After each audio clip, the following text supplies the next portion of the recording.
The deepest betrayals rarely arrive wearing the face of an enemy.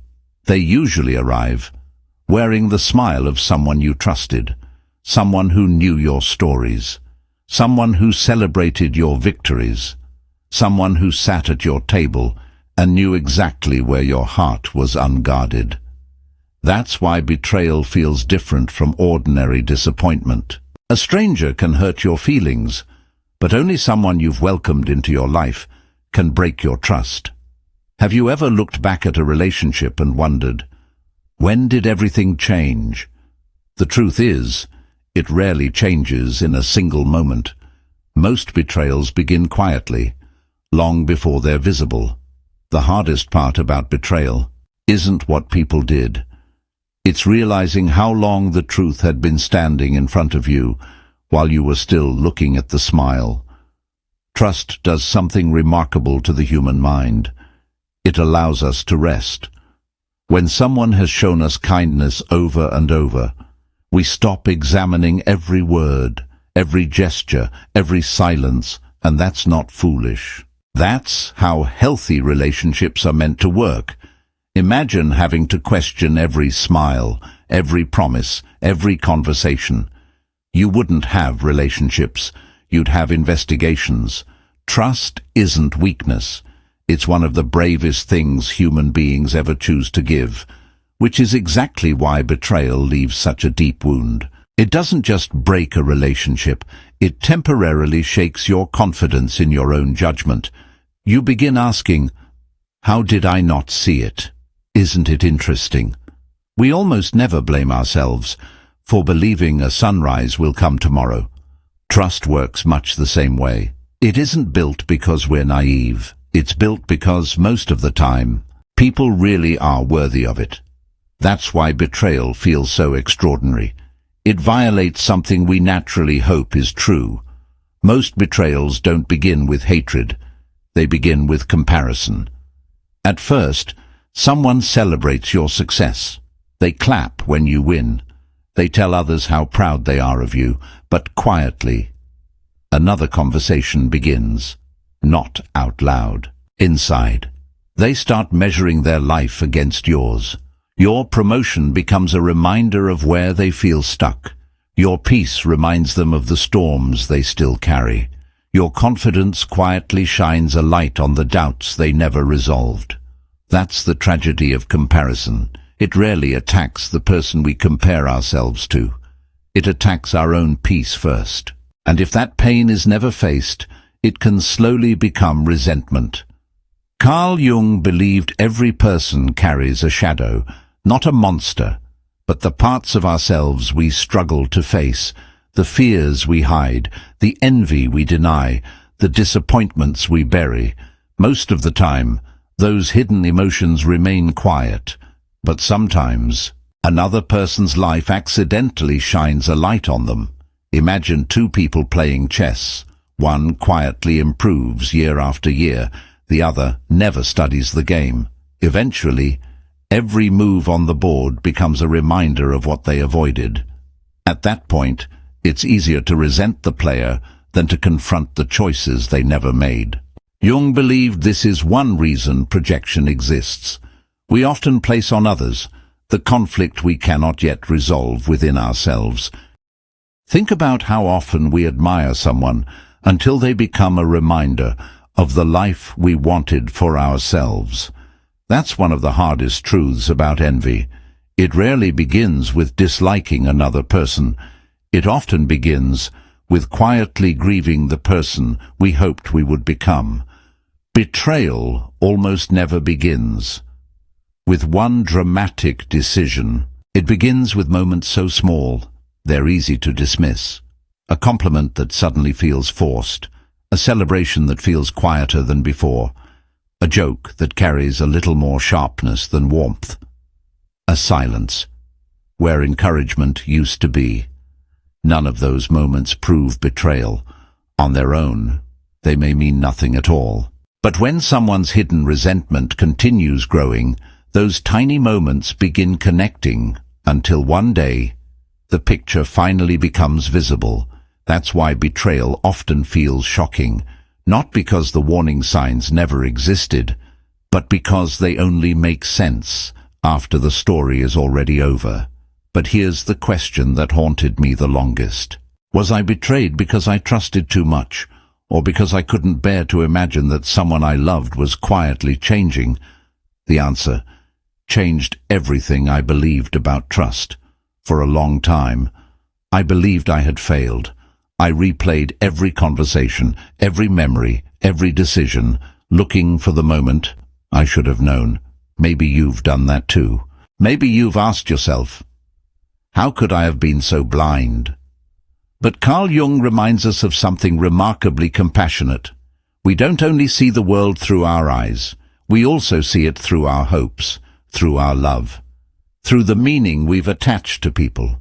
When we deeply care about someone, our heart naturally fills in the spaces with trust. That isn't foolishness. That's the very thing that allows intimacy to exist. Here's something I didn't understand for years. We don't only grieve people, we grieve futures. The conversations we thought we'd still have, the holidays we imagined sharing, the laughter we believed would continue growing. Betrayal doesn't simply remove a person, it quietly erases a future we had already begun living inside. That's why one act of betrayal can feel so much larger than the act itself. It tears away not only what was, but everything we believed was still coming. Think about an old house that's torn down.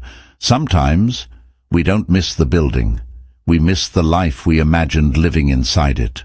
Betrayal works the same way. It asks us to mourn a future that never had the chance to arrive. Carl Jung believed that every profound wound carries a question, not, why did this happen, but, who am I becoming because it happened? That doesn't justify betrayal. It doesn't excuse cruelty, but it reminds us that suffering can become more than pain. It can become understanding. The cracked mirror didn't only reveal another person's hidden face, it also revealed your own. Your capacity to love, your courage to trust, your willingness to hope. Those qualities were never weaknesses, they were gifts. The betrayal did not create them. It simply forced you to protect them with greater wisdom. But there was one final truth I resisted longer than any other. Forgiveness was never about pretending nothing happened. It was about refusing to let the betrayal become the person I would remain. And that was the hardest lesson of all. After betrayal, many people make a promise to themselves. I'll never trust anyone again. It feels like protection. It feels like strength. But over time, that promise quietly becomes another prison.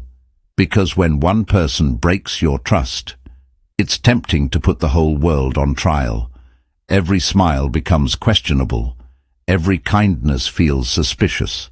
Every new friendship carries the weight of an old wound. But wisdom doesn't ask you to close your heart.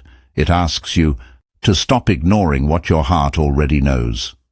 Forgiveness is one of the most misunderstood words in the human experience. Many people think it means pretending nothing happened, or welcoming the same pain back into your life. It means neither. Forgiveness is simply the moment you stop asking the past to become different. You stop replaying the conversation. You stop rewriting the ending in your imagination. You stop waiting for an apology that may never come, not because what happened no longer matters, but because your future matters too much to remain chained to yesterday. Forgiveness doesn't erase the scar. It simply keeps the scar from becoming your identity. Rivers never argue with the rocks that once blocked them. They simply keep moving until the obstacle becomes part of the landscape behind them. Healing often looks the same: quiet, patient, persistent. Perhaps the greatest tragedy of betrayal isn't losing another person. It's losing yourself while trying to understand why it happened. You replay every memory. You question every instinct. You wonder whether your kindness was a mistake. But listen carefully. The part of you that trusted is not the part that failed. The part of you that loved honestly is not the part that should disappear. Carl Jung believed that becoming whole doesn't mean becoming untouchable. It means allowing every experience, even painful ones, to deepen your understanding without hardening your heart. That's the difference between wisdom and bitterness. And then I understood something that finally brought me peace. Not every person who leaves your life takes something from you. Some leave behind a clearer vision of who you are and who you never have to become again. That realization changed everything. There was a time when I wished I had never met the people who betrayed me. It seemed like life would have been easier, simpler, less painful. But the older I became, the more I realized something unexpected. The betrayal didn't only reveal something about them, it revealed something about me. It showed me how deeply I could love, how fully I could trust, how sincerely I believed the best in people. Those qualities were never my weakness. They were simply left unprotected. And wisdom is not replacing love with suspicion. Wisdom is learning where love can safely live. Carl Jung once wrote, "I am not what happened to me. I am what I choose to become." Those words stayed with me because betrayal has a quiet temptation. It whispers, "Become colder, become harder, never trust again." But if we surrender to that voice, the betrayal continues long after the person has gone. It begins shaping every future relationship, every future friendship, every future chance to love. Perhaps the greatest act of healing is refusing to let one person's choices decide the kind of person you will become. You can become wiser without becoming bitter. You can become discerning without becoming distant. You can protect your heart without closing it. Have you noticed? Forests never stop growing because one tree fell in a storm. They simply keep reaching toward the light. Perhaps that's what healing has always looked like. So, why did they smile and then betray you? Sometimes because they were fighting battles you could not see. Sometimes because comparison quietly became resentment.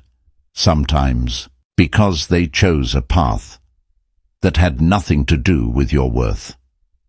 But here's what I hope you carry with you after today. Don't allow one betrayal to become the lens through which you see every human being. Don't confuse another person's broken choices with your own value. Don't bury the part of you that still knows how to love honestly. Protect it, strengthen it, learn from what happened, but don't become a stranger to your own heart.